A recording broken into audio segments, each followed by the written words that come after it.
TNPSC வினாவிடையில் இன்று நம்ம பார்க்க போகிற தலைப்பு இந்திய பிரதமர்களின் ஆட்சி காலம். இந்திய பிரதமர்களின் ஆட்சி காலம் சரண் சிங் ஜூலை 28, 1979 முதல் ஜனவரி 14, 1980 வரை. ஜனவரி 14, 1980 வரை.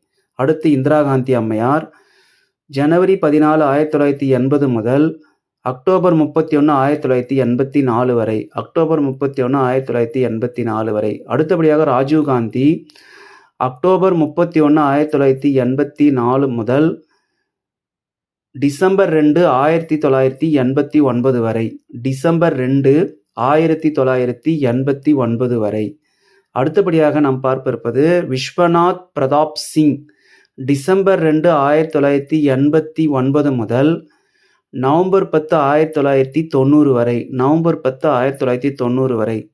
அடுத்தபடியாக சந்திரசேகர் நவம்பர் 10, 1990 முதல் ஜூன் 21, 1991 வரை. ஜூன் 21, 1991 வரை. அடுத்தபடியாக பிவி நரசிம்மராவ் ஜூன் 21 முதல் 1991 மே 16, 1996 வரை. மே 16, 1996 வரை.